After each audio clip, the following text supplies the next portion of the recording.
All of them had on minks. They wore the best clothes. Their hair was all done, because I didn't really just take the money. I gave up game. You see what I'm saying, Mark? So it's a difference in giving a bitch some game, when a guy beat a woman up, he said, pow, pow, pow. That means he ran out of game. I didn't know you sling him like that. Yeah, I used to box. Oh, I see in prison that. In prison. So they run out of game. I'd rather run out of money before I run out of game. You take all my money, but just let me hold my game. Yeah.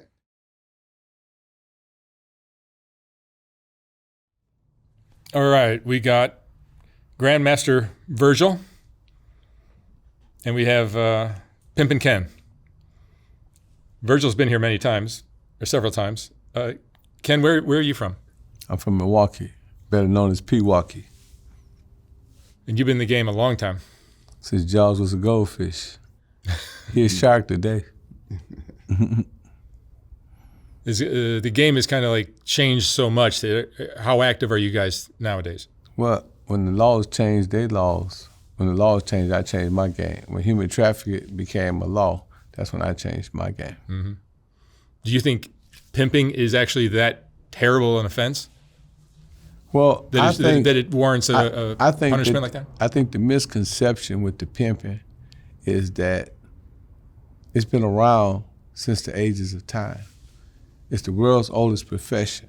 However, they are criminalizing it and they're making it where it's comparable to murder, robbery, and other crimes.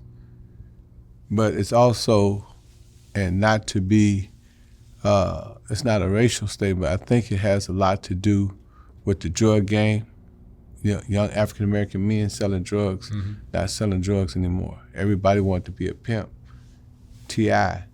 pimping all over the world. Ludacris pimping all over. T.I. Pimp Squad, 50 Cent, P.I.M.P.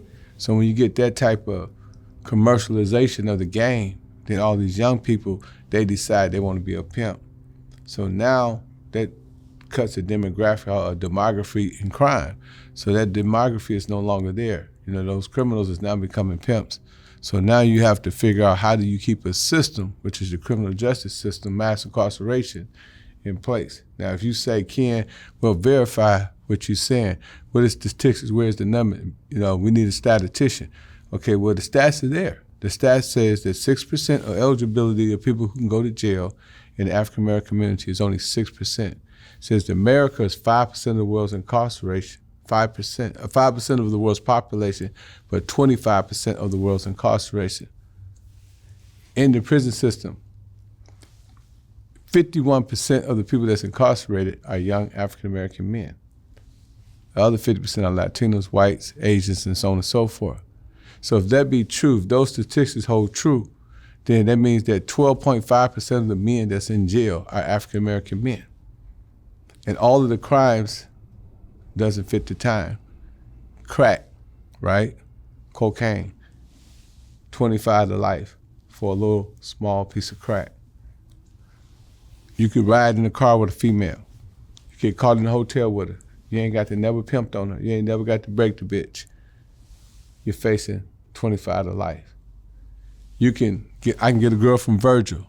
I can get one of his hoes, knock him, serve him, blow his fuse, and give him the news. Hey man, I got the bitch. Cool, break the plate. You know what I mean? I got your bitch. Feds come in, they grab me, they lock me and Virgil up because we both dealing with a prostitute. Even if it's 10 years, it's retroactive. So that's what's happening with the game. The game have changed so tremendously in terms of, the crime factor. But they never thought about human trafficking when Hugh Hefner was doing his thing. Dennis from the Bunny Ranch was doing his thing. It was cool. They was selling pussy like 94th going, 95 going west and east. But it was cool. Now all of a sudden, you have to have some type of understanding of why would this change so tremendously? Well, the real reason, and you might agree with me to some extent, most of your tricks are white, right? Mexican, white, yep. I'm talking about in like D.C., your bigger cities. Oh, yeah, okay. Because, the guys in the bigger cities, Chicago, they think they pimps, they think they hip. Mm-hmm. But in the primary tricking area in like Washington, D.C., And I used to pimp in Washington, D.C. back in the day. Had 16 bitches on the blade. So I seen who the customers were. Daddy, you won't believe who in the room with me. Who? That guy I seen on TV, the senator. Dad, you won't believe who in the room with me, the congressman. So now you got to put yourself in the place of the congressman and the senator. What is he thinking? How in the fuck is these black guys able to get these girls whom I love so much to take all my money and give my money to them? I hate those fucking pimps. Mm-hmm. Let's go come down on human trafficking. All that shit is a result. Tricks are your politicians. Tricks are, I mean, who else can afford it? Your lawyers, your doctors. These guys all go to Harvard, Yale, Princeton, Columbia University, so they all interconnected with one another.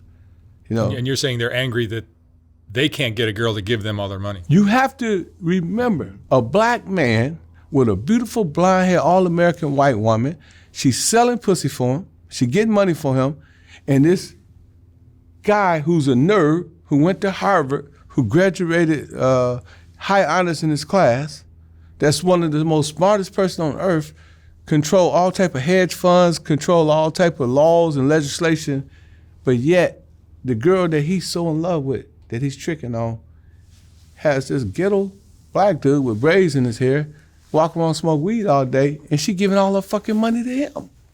Makes people go crazy. He loves her. He loves Becky. So therefore, what are you gonna do?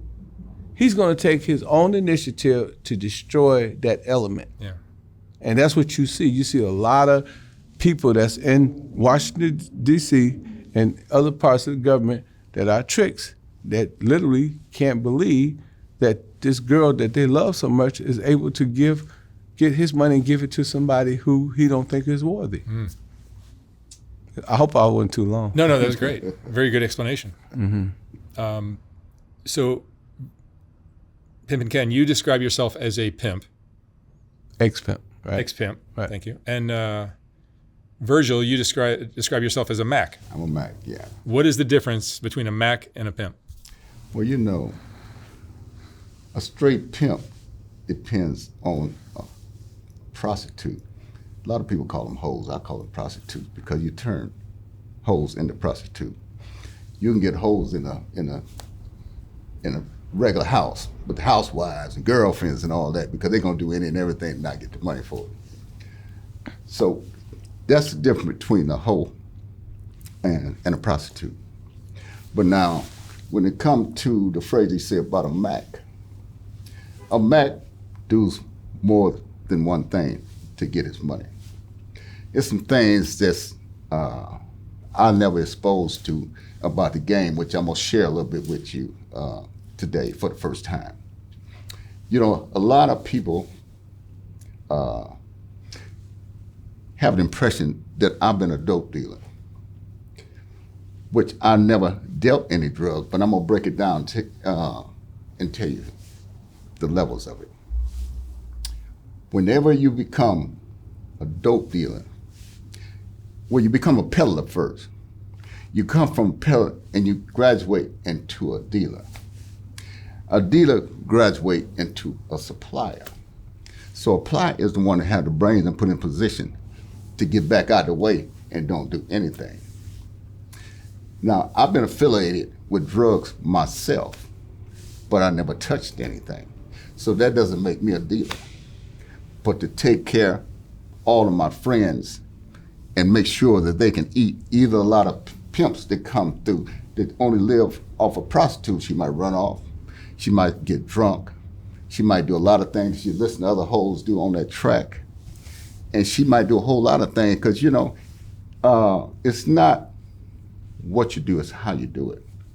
You might ask the woman, matter of fact, let me rephrase that. You got to go into find out what a woman's not saying, not everything that she's saying.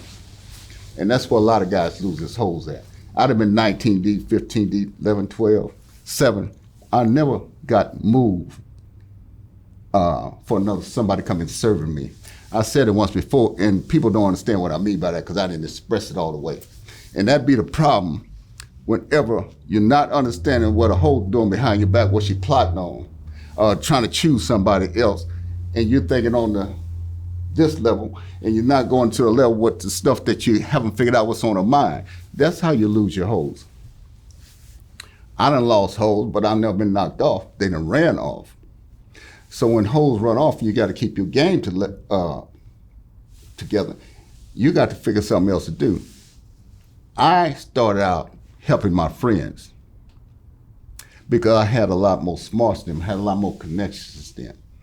And so I would put the money up and I would get them action and get theirs. So I was never a dealer. Just a supplier. Yeah, just supply. You know, that didn't last long because I had hoes all the way from when I was 17, 18, 19, and 20. And they always say a pimp cannot mix his game. But if you just want the real about it, it's a whole lot of them mix the game. It's a whole lot that I know personally, I never told on them. When they lose their hoes go to jail, they're about to lose their cars, their house. I saved so many players. That's unbelievable. But I never said anything. So I know the difference between what's what and who's who and what they do because I was here from the beginning. So getting back to what the difference between a Mack and a pimp, that's what makes me a Mack. I knew more than one thing to do. But it was all in the name of a woman doing it. You know what I'm saying? A woman is doing the work all A the time? woman's doing everything. I'm standing back and I'm still checking traps, just like I did.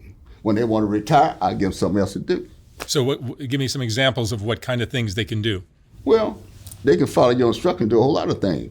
They can go outside, they're thieves. They know how to sell drugs. They know how to carry drugs. They know how to do all these things. But me, I'm on the road with my team, just doing what I do. So that separates the pimping from the Mack. And that's the difference. You know, pimping, Mack, that's all a title. It all depends how you're taking it. I never stopped sending hoes until I retired. Can you explain to the audience why a woman would want to, for example, sell her ass on the street and then give a pimp or a Mack all her money? Well, a woman is like this here. She have no sense of direction on her own self. She have to have another man for guidance. They know that they can go out and get the money, but once they get the money, they don't know what to do past that. So they might as well give it to somebody that know what to do for it. They got to trust them. They got to love them. They got to believe in them. And you got to take care of them. Yeah. And a woman that come to a player or a Mack or a pimp, you got to be down by law. You got to follow his instruction because they're going to blow the money anyway. If they're to send it to their mamas, their kids, their aunties, you know, they're going to blow the money. And they're going to stay broke. Out of all the money they be getting, they still going to be broke. They'll burn through it every time. Every time. You know, you got so many dudes that claim to be top flight players. I know a bunch of them that done sold drugs. For real. Oh, but I don't expose nothing like that unless they step on my toes. Then I'm going to expose you. Yeah. Me, I took my game to another level. So I took my game to another level. You know, the more you do, the better you get. And I always was good at using my brain. Just like Ken do when he used his brain on a lot of things. I admire that. And when we had the interview down in Atlanta, I told him, I admire what you're doing. Because I've never been a hater. This game is saturated with haters now. We didn't come up like that. You know, we took care of each other, watched out for each other. So, say Ken get leaking, he ain't got no bras. First thing he might think, go and do something sideways, you got to pull him to the curb, bring him back. Say, man, you ain't got to do this, man, here you go. Go out and catch you another hoe. Yeah, this is what he do. But if you don't have nothing to do, you're going to do something, one way or another. Whether it's go get you some money or lay dead. My problem always comes from position. That's my thing. I play from position. That's why a woman do have sense of know they're in their comfort zone when you got a man that's going to make sure you're all right. Versus losing all your hoes and you broke, you go to snorting dope, you go to shooting dope, you go to freebasing dope and all this here. You're going to lose the hoe anyway because she going to start smoking too because her man is doing it. Therefore, everybody going to be broke. You know, I could have retired back in 92, 91. but they knock my boots off from helping my friends. So when I get busted for drugs from helping my friends, I cross the line that I don't ordinarily go, having love for my friends. But you don't get the same love back, you know. If I go do 5 years, they waiting on me to come back because I'm the king of the game. They're not doing nothing till I get back. What has y'all been doing? Just true. When they fall off, they can't even get back. But you're supposed to be all about this game because you only know one thing, how to be a damn fool. You have to have something else to do in order to keep your game together. Because once they lose respect, you cannot get it back. If I tell you a duck will pull a trouble, take a chain, pull a train, believe it. Because that's all I know is the real and the truth. I don't care how sharp you think you talk, whatever it is, when I bring that truth to you, that fault's gonna fall off. Yeah. You know. So that's why I care when it comes to life about this game, you know. And I've been standing tall for 62 to 3 years straight, riding brand new. You know. How old are you now? I'm 80. 80. You only worth what you can sell. You only worth what you can sell. Now, I'm the only one that's been rocking steady all these years. And I just had a brawl today on the way over here. What took me so long? Both of us been rocking steady. Yeah. See, I'm a little older than Ken. See, I was a little older than him. See, and he's been a boss of the game. I know this for a definite fact. I admire his get down. And I tells him that. But I love you too, brother. Yeah, it's my loved one right here. This is like not just friend, brother. Because he showed me real. I'm 61 on my birthday. 61. See, he showed me realness, you know? And that's all I'm looking for, because I'm going to give the realness back. Yeah, it ain't going to be no one way with me. Yes, sir. And that's the way I carry it, you know? And any bros that come to me, if they do their duties, I got them. You ain't got nothing to worry about. But if you half-stepping, and I know that you half-stepping, you going to know that you're half-stepping. Them bros ain't no damn fool. They going to make you out of a trick if you're not. And you're not even going to know it. They play long-range games like suckers do. So that's just how it is, you know. A lot of the women in the game seem to come, based on all the interviews I've done, they come from broken childhoods. Some of them. Broken families. Some of them come from seeing the other friends do it. I mean, you know, when you're young, you do what young people do. You be a damn fool, just like all us have been. We grow out of that and we become knowledgeable. That's the same what the women do. They be around their friends. They more friends with their friends than he is their own man. Yeah. Woman got secrets right now with their friends that the man don't never know. And they got sense of know how to stay ahead of a man. You know. That's why, see, you got to look at what they're not saying. I hear what they're saying, but I look into what they're not saying. Yes, sir. They can lose their whole, and they don't even know how they lost. Are women dishonest? Or they dishonest. Yeah. That's just women's nature. Ask Eve. First woman in the world. Yeah, that's their nature. You just have to accept that. Well, you don't accept none of it. It's your job to keep them in line, you know, because you got to lead by example. Yes. I don't care how you do it. Don't think you're smart enough to scare a woman and she's going to get scared and not to do it again. She's going to keep trying. Absolutely. That's their nature. So you have to stand on these P's for real. And a lot of them to be out there representing P's. Bullshit. Man. Yeah, the street pimps now are embarrassing. It's the turnaround. It's really bad now. Yeah. Because nobody out there leading by example. I lead by example. You can look at my deeds of action and tell what my get down is. If you've been around it, you should know it.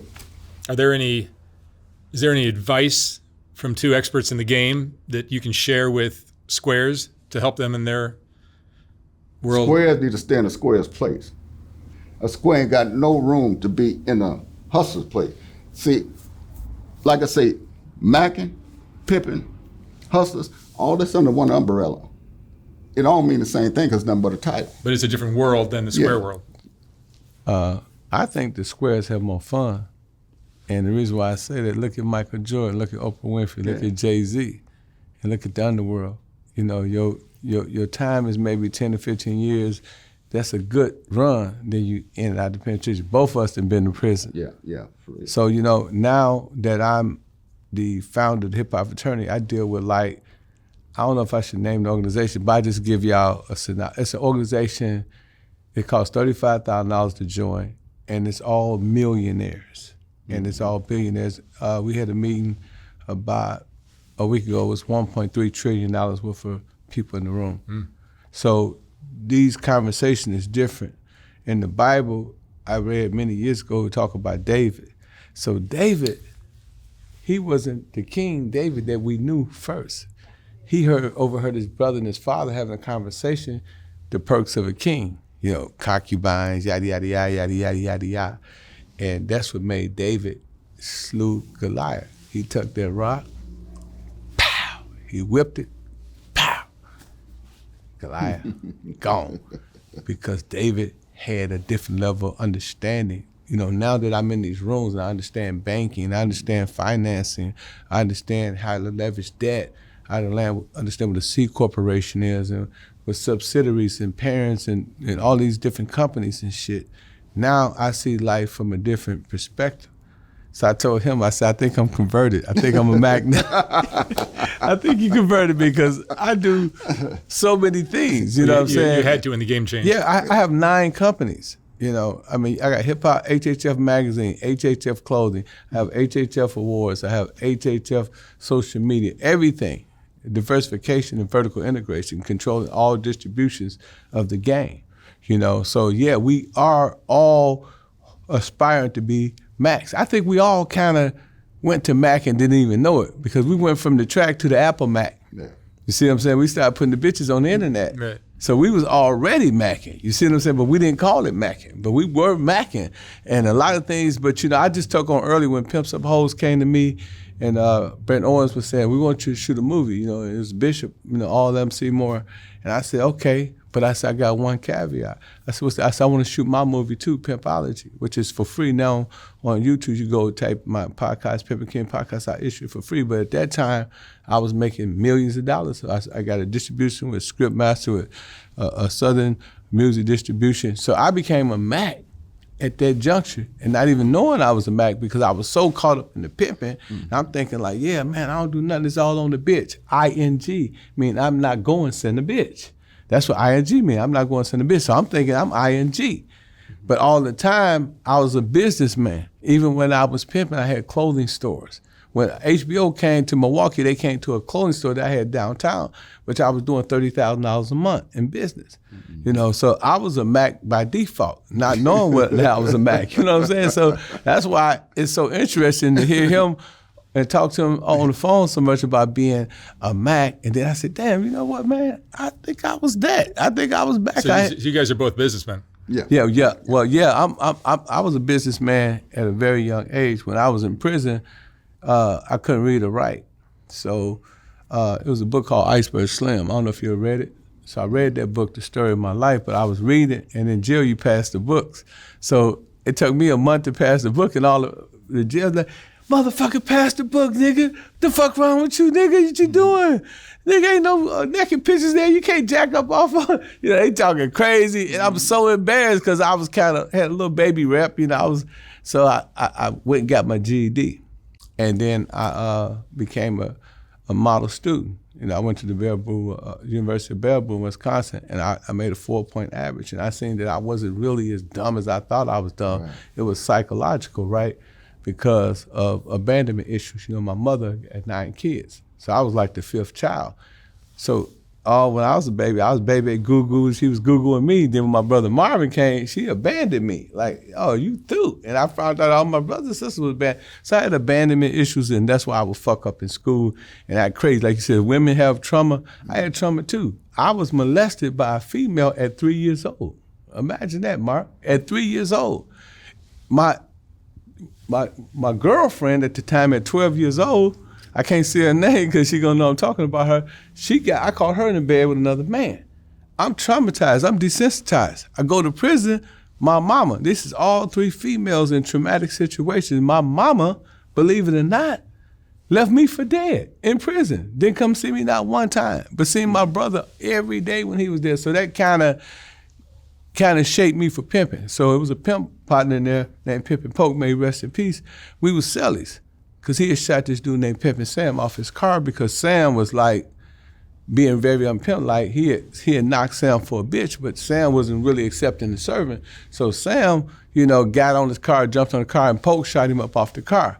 So he ended up in jail with me. I was doing petty crimes. I was in there for a petty crime. So, of course, I'm curious. I had my first bitch when I was 16, but I wasn't really pimping. I was mispimping. So I said, say, man, Polk, what is the secret to pimping? He said, you got to have all the sympathy removed out your heart. He said, you got to go to the doctor and have a triple bypass.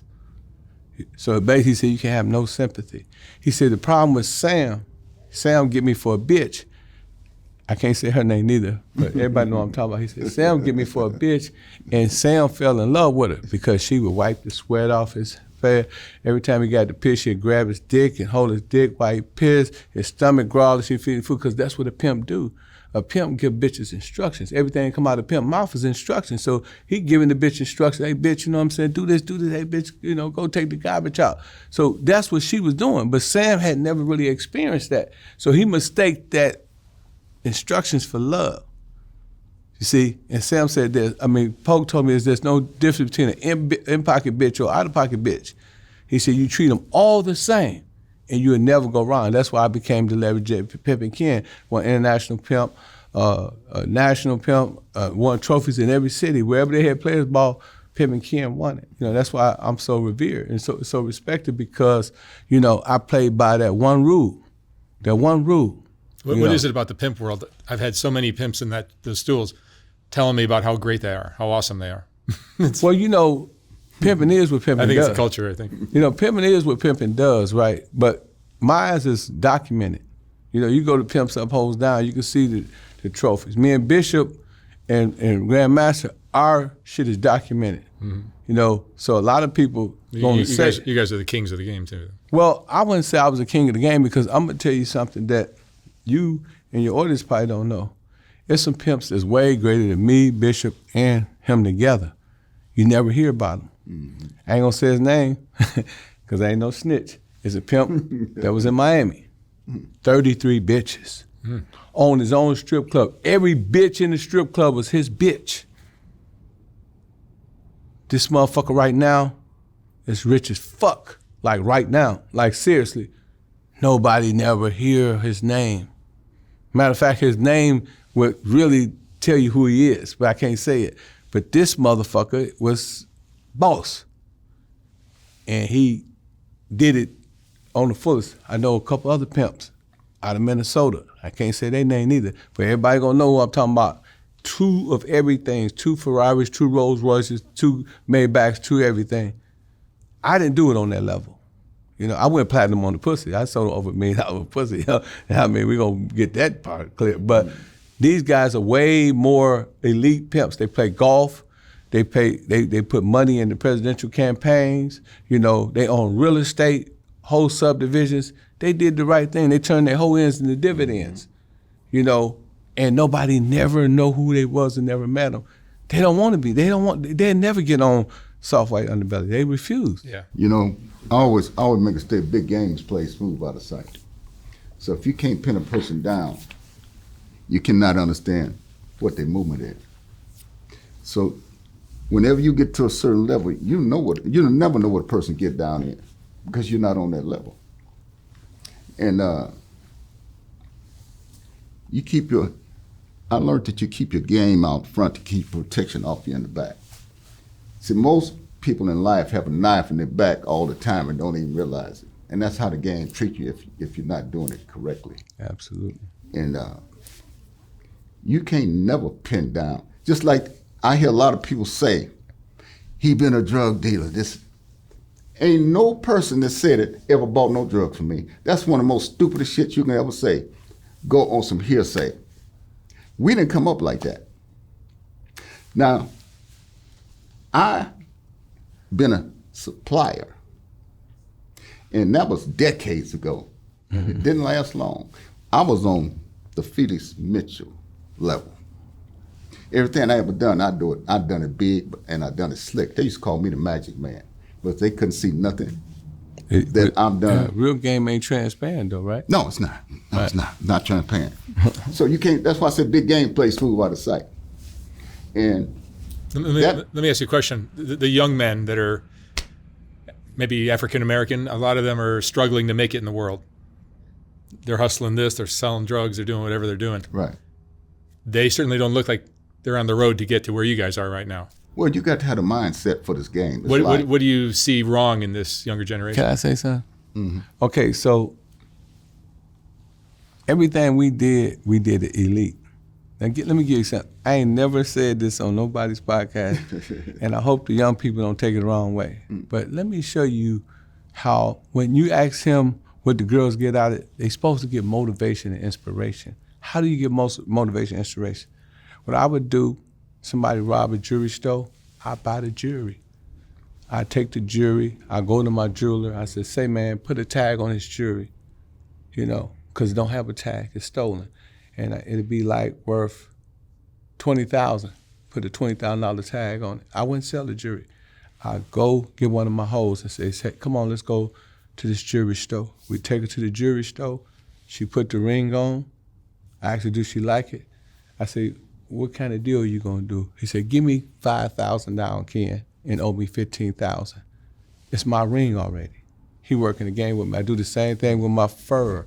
My guy that I bought the furs from. I get some hot minks off the streets. I go get the mink. I tell him put $20,000 on it. I go to the brow and I say, come look at me and I can't say his name. Well, everybody know Bernie. Yeah, Bernie would say, yeah, I like this. This is really nice car. I say, I like that. This motherfucker is cold. We put that concept in her head. She picks that coat every time. She got the coat, she got the diamond. Then I go and I'll lease an apartment. I'll lease the apartment for $1,000. I'll sublease it to her for $5,000. Now what I did, instead of beat her and forced her, what I did, I create responsibilities. I gave her motivation. Now she got something to work up to. So now she working to pay the ring off. She working to pay the mink coat off. She working to get the apartment. Then I go get a car. I go to the auction. I had an auction dealer's license because I bought so many cars. I get the car for like $12,000. I tell the car it's $30,000. And all this, believe it or not, it's American. It's legal. They do it the jeweler do it, the fur do it. I'm just doing it. You know what I'm saying? They buy wholesale, sell retail. Everybody's dishonest. No, it's not even, it's legitimate business. America as a whole, and she for sale. So I'm just pimping on the whole, the American bitch. So this bitch here, she understand. Because they do it all the time. They buy low and sell high. So I'm buying low and I'm selling high, but I'm giving them motivation, inspiration. You see what I'm saying? She feels taken care of. So that's why they say. That's why I say we don't put hands on hoes. We put plans on hoes. Yeah. Pimping is a no contact sport. No evidence, no fingerprints. That's how I look at the game. So that's what makes him and I elite. So now, in my book, The Art of Human Chess, I give an example of how my host was getting $1,000 a night in the strip club. People didn't believe me. I said, well, my host, she go in there, she take the trick, she take him back there, she take him to the ATM, she hit the ATM, she could see an inquiry receipt, he got $50,000, $60,000 in the account. She legitimately works with the waitress, she legitimately works with security and the bar. So now what she does, she tell the trick, we're gonna play this little game. And the game is called Drink Me Under the Table. So she drinking water, the trick drinking vodka. He's getting drunk. So now he get drunk. In every restaurant you ever been to, what did you see at the bottom? Gratuity, right? Tips. So her job is to take where it say tip and get the trick drunk enough and write it there and say, honey, is it okay? Can I write me a tip? Yes. She said, okay, I'm gonna do $10. Instead of doing $10, she put an extra couple of zeros on it and make it $1,000. Yeah. She do that 4 or 5 times a day, she getting $5,000. Now that's the next level game. See, these guys that just coming in here, you know what I'm saying? They itty bitty committee. It's big shit popping, little shit dropping. They don't understand real pimping. See, what I'm telling you is real pimping. Motherfuckers don't do it like this, Mark. Really. If they did, and I hope they don't copy what I'm doing because it's still human trafficking, so don't take it. But I'm saying, because they call it coercion now. Yeah. But back then, we was elevating bitches. So if you look at Pimps Up, Hoes Down, you see that one scene with me and my hoes, all of them have on minks and diamonds. All of them had on minks. They wore the best clothes. Their hair was all done, because I didn't really just take the money. I gave up game. You see what I'm saying, Mark? So it's a difference in giving a bitch some game. When a guy beat a woman up, he said, pow, pow. That means he ran out of game. I didn't know you sling him like that. Yeah, I used to box. Oh, I see in prison that. though. In I prison see though. that. In prison. So they run out of game. I'd rather run out of money before I run out of game. You take all my money, but just let me hold my game. Yeah.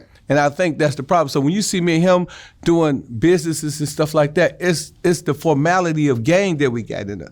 Like, you know, a lot of people don't know, I know a lot about banking. I know a lot about credit. They hear me talk about it online. Well, what I do is I decipher, you know, even your show, I could decipher where you winning at because I'm looking at the game. I said, Mark Cole, you know, what he doing, that's some slick ass shit. You know what I'm saying? I could decipher your game and I can see the game in it. You know, so me being in corporate America and me getting a book deal for Ice-T with Simon & Schuster, the biggest company in the world, and a book deal for Boosie, it's because I peeped the game. Simon & Schuster gave me my book deal, Pimpology for the 8 Laws of Game. They gave me 6 figures for that book. It's documented. It's one of the best-selling books in prison on the street. But guess what? I learned some game. So when I'm in there, I'm talking to Simon Schuster, and they got all these marketing people and all these publicists and stuff. This is what I peeped, Mark. They said, okay, Ken, what we gonna call the book? And they try to, somebody said, well, let's make it similar to Iceberg Slim. And then the lady was like, well, you know, I don't know, that might not get us in the right section of Barnes & Nobles, right? So I said, we'll get you in the right section of Barnes & Noble. Well, you know, usually like self-help books, Robert Greene, you know, so-and-so. I said, which book of Robert Greene? She said, The 48 Laws of Power. So my mind, I'm a gameologist, right? So my mind thinking so fast, Mark, I said, well, let's call the book The 48 Laws of Pimping. Let's call it The 48 Laws of Game / Pimpology. Tell me some of the 48 laws of pimping. Well, the first law is purse first, ass last. Say it again. Purse first, ass last. Purse first, ass last. Yeah, so if you think I'm handsome, pay my ransom. If you can't give me no assistance, keep your distance. You know what I'm saying? Sock it to my pocket like a rocket. So the way I do it, I do the ism and I do the game, the life. So the ism is the pimping. The life is the real life scenario, right? So what I say is that if you go and you buy a Picasso, right? You know, and you pay $100 million for it, you know, you paying for that because the value that they put on it, the rarity of the painting, right? Well, I said a pimp dick is like a Picasso. If you think I'm handsome, pay my ransom, I'm not finna give my dick up like this. I ain't tender on the zipper like him. You know what I'm saying? I mean, I'm not just giving my dick up like that. I got a meat on my Peter. The longer bitch stay, the longer the bitch got to pay. You know what I'm saying? I mean, this is me. This is how I really feel. So I look at myself like a rare painting. And I also look at purse first, ass last, like McDonald's. Go order a 2 all beef patty, special sauce on a sesame seed bun, which is a Big Mac. They're gonna say, pay at window 1. And then you get the Big Mac at window 2. Even McDonald's is purse first, ass last. I mean, we dealing with game. So that's what I'm saying. That's the difference. That's why I call it the 48 Laws of Game. Another one's get a name in the game. You know, a lot of people, you know, they think pimping is, getting on the bitch, hey, bitch, sock it to my pocket like, hey, bitch, you know what I'm saying? Me go and choose up a pimp. They think that's what a pimp is. No. Get a name in the game means, you know, be reputable. Wear nice jewelry. So I said, hey, baby, we're going to get some jewelry. I'm going to wear the fly suits. I'm going to look good. I'm going to have custom glasses. That's this nigga. It's him.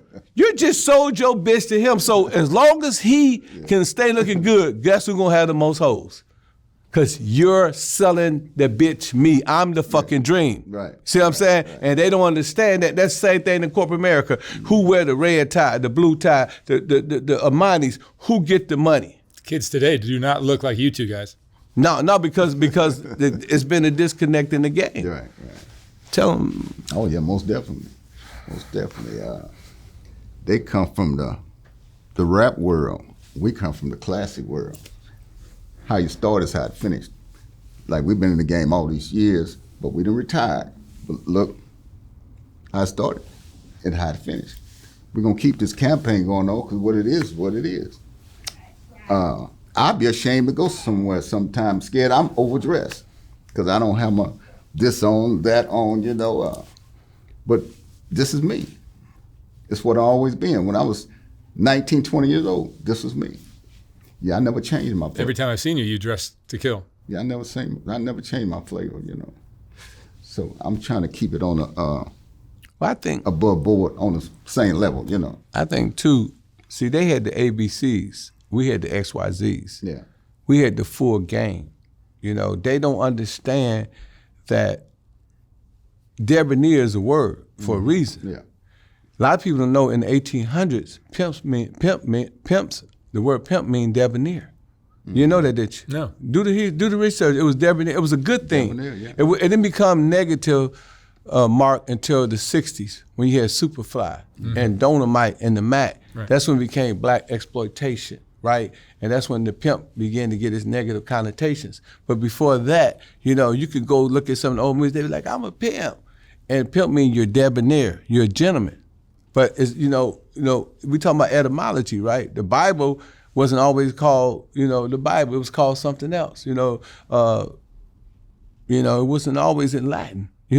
At one time it was in Greek, and then it went to Aramaic. So things change as we evolve in life. Like Darwin say, evolution, things go through an evolutionary process, and that's what happened with the game. Mm-hmm. Back then when I was young, we had typewriters and big old cell phones, like the big ones. You remember them big cell phones? Now they got smartphones with dumb people.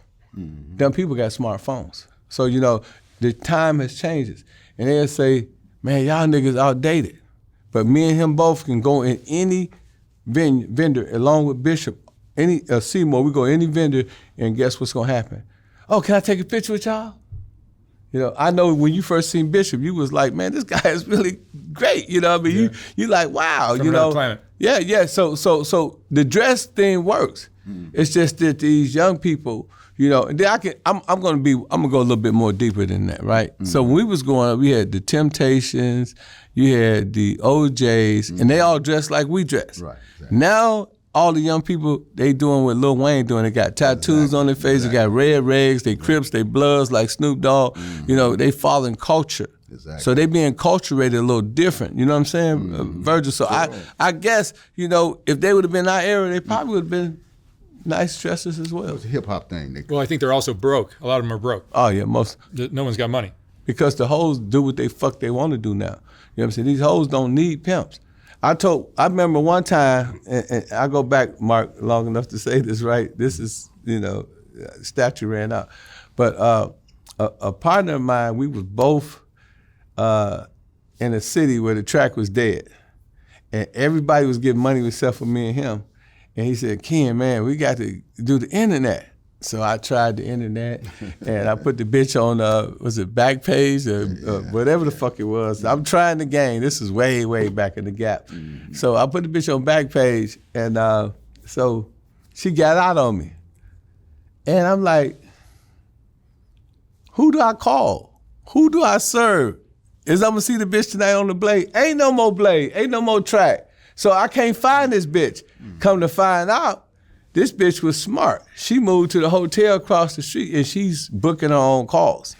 So ain't nobody calling me. She don't need no pimp to be on the track. When we was on the track, you had to be represented. You got to be with Virgil. You got to be with Mark. You got to be with another pimp. If you ain't with no pimp, then they call you a renegade and you're out of pocket. You can put you under pimp arrest. Pimp arrest when you could break a bitch on the spot, take the money and just, hey, bitch, give me that money. You ain't with no pimping. You know what I'm saying? Shut the fuck up, ho. You know what I'm saying? That was how it was back in the day. So now we done regulated ourselves to the phone. I said, man, fuck this shit. I can't do it because I said, man, the reason why I can't do it, I can't be in a game where a bitch can regulate my money or she can go to another hotel and don't have to choose no pimp. Ain't nobody gonna serve me, and she's still out there getting money like her cables is open like Warner Cable, and she get money off both dry legs. I can't accept that. That is not cool to me.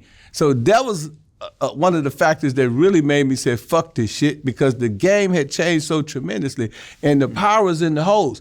Now the power is really in the hoes because if you do the wrong thing to a bitch, you talk to her wrong, I'm finna call the police. I'm finna call the feds. They gonna get you for human trafficking. Hey, come on, baby, please don't do that. Come on, baby, don't do me like that. Mama, listen, chill, mama, please. Come on now, mama, we better than that. Now the bitch got control. And if the bitch really don't like you, she can really make that phone call and your career is over with. Yeah, and don't care. The game is over, man. That's why, the young people is broke. Cause they been, I know I seen an interview where you interviewed a Trick, and the Trick was saying he could take the hoe. Yeah, he could take the hoe easily, because it's no rules and no regulations like it used to be. You know, it used to be the trick, get in there, you light a cigarette. When the cigarette's out, bitch, you out the room. You know what I'm saying? I mean, light a cigarette, turn your day, get the fuck up out of there. No relationship. A bitch couldn't have no trick phone number unless he was a regular. All this shit they doing nowadays. And these guys, they doing it for the glory. Hey, I'm pimping so-and-so and still really get money. I just gave you an example of how I would buy a car, put her in a mink, put her in a house, you know what I'm saying, get her some diamonds, and that's $100,000 responsibility that I put on her. So she's working not for me, she's working for responsibilities. The game was different. You know, people was more poised with their game because we didn't have drugs like these guys got. You got to remember, you know what I'm saying, a lot of them, they could revert to certain things easily. You know what I'm saying? And unlike Virgil, they dealers, they ain't Macks. So you see a dude on the blade pimping like a motherfucker, then you ride past a trap spot, he and that motherfucker surfing out the window, you know what I'm saying? And then he see you, yeah, I'm a pimp, you know? Exactly. So, and you know, and that's just how the game go. And a lot of people, when they get their pressure from the feds, they gangbangers too. My gangbanger, but I love all y'all.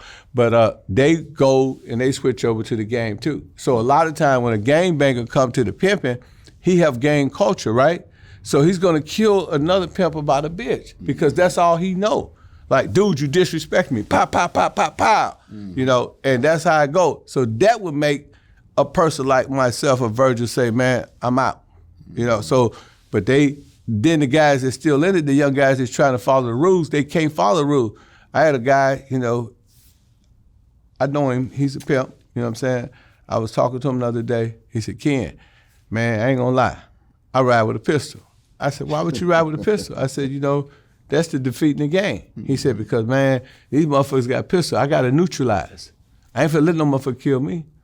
And I'm like, wow, you know what I'm saying? When we was coming, it'd be 100 pimps out there wanting man. Now one pimp with a gun. Nope, nobody. People argue all day about bitches and he'll take my bitch and we'll be going back and forth about the bitch. It won't be no violence. Well, they pistol was a mouthpiece. Yeah, this is the mouthpiece. Yeah. Can you guys each share one bit of wisdom from the game for everyone? Well, I can share a whole lot of wisdom. No, I know you can, but just pick one that you think is great. You know, elevation, what it's all about. You know, you start out on the bottom floor, you take it all the way to the top. And most people's elevator don't rise that high. You know, they stay in one spot, get stuck in the shadow of the past, and that's where they stay at. Is that their self-worth keeping them down? No, their knowledge. You're a victim of what you're around. And if you're around something to stand 3 feet tall, that's all you're gonna know. You don't have nobody to educate you and bring you up that ladder, you know. Like I say, it's like an elephant and a rat running together. You either gotta grow up to that level or come down to the rest level. And I mean, with knowledge and wisdom. You know, it don't mean size, you know, but all that comes from the mind. So if you don't know much, you can't do much. Absolutely. So That's great. How about you, Ken? So I'm a firm believer what you go through, you grow through, right? I love Napoleon Hill. Whatever the mind believes and conceive, it can achieve, right? If you can put it in your head, you can put it in your hand. You know, a lot of times people need to think 3 times and act 1 time. So if you think, he stole my money, kill him. yeah. You know, he stole my money, should I kill him? He stole my money, do I want to go to jail? He stole my money, I love my kids. You're probably gonna pick the latter. I love my kids, and you ain't gonna kill them. So people gotta think before they act because the thought is the cause of it all. You know, you didn't just get here. Your mama seen your daddy, she thought he was very handsome, of course, and they thought about having sex, and guess what? Here come little Mark. You know what I'm saying? The thought was the cause of it all. That's how it goes. You know what I'm saying? And then people got to understand, man, like he said, man, you know, you got to get rid of dead weight.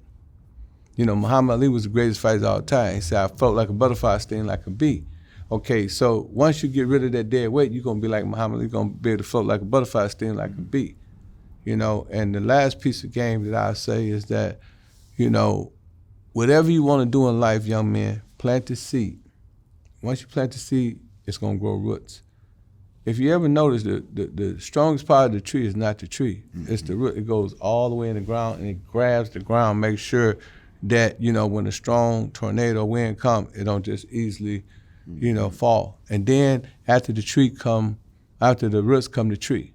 Then after the tree, which is the apple tree, come the fruits. Mm-hmm. So it's a process in life, you know what I'm saying? You got to plant your seeds, and remember, whatever you put the most time at and where you put the most of your thoughts at, that's generally where you're gonna be at, and watch out for snakes. It's two different types of snakes.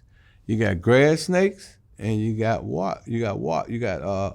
garter snakes. Mm-hmm. They'll bite you, and you got a boa constrictor, they'll bite you or squeeze you. Mm-hmm. But the snakes you gotta watch out for is the poison snake, because it's not the snake bite they kill you, it's the poison. So you can look at that apple and look at that apple, oh, that's pretty, it tastes so good, but you got to find out what it took to make it come down, right? Yes, sir. There it is there. And the eagle, too. The eagle is my favorite analogy. Eagle that's flying? See, the eagle, you know what the eagle is?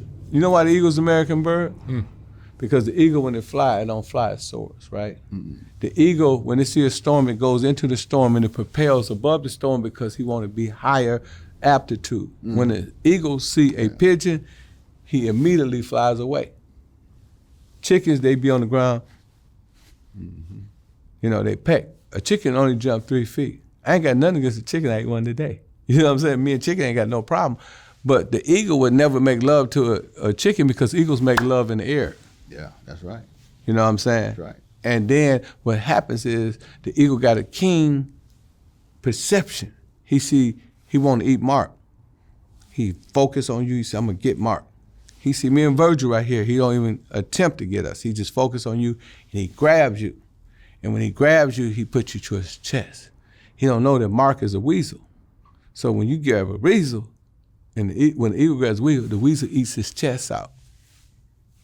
And then he ascend 10,000 feet, then he descend 10,000 feet to his death. Guess what? All he'll do is let the weasel go, and he'll still be here. And that's what I want to say to all the young people. Get those weasels out your life. The weasel bitches, the weasel niggas, you understand me? The weasel fucking insurance man, the weasel fucking landlord. Get weasels out of your life and you'll be good. And you'll be an eagle. And one thing about the eagle, don't let your ego be your worst amigo. Because if you ain't humble, young man, you gonna crumble. All right. It was a fun talk. Grandmaster Virgil, Pimpin' Ken, thank you so much for sharing your wisdom. Right on. That was a great talk. Yeah, thank you. You got two of the wisest guys around.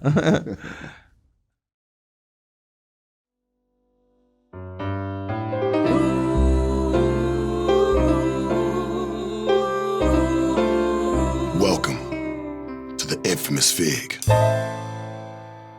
where the night comes alive in ways you ain't never seen before. This ain't just any street. Nah. This right here is a playground for the bold, the hustlers, the pimps, and the slickest con artists in the game. Women out here barely covered, turning heads with every step. They know the hustle. They know it well. There's no other place in the world like it. The best of the best work these streets, making moves when the sun goes down, when the real money starts flowing. What exchanges hands between a woman and her clients on Fig, well, it's more than most can ever dream of. Tonight we're taking you deep into the life of a 304, showing you the world through the eyes of those who live and breathe this hustle. Buckle the fuck up and let us take you on a journey you won't never forget. Welcome to Fig.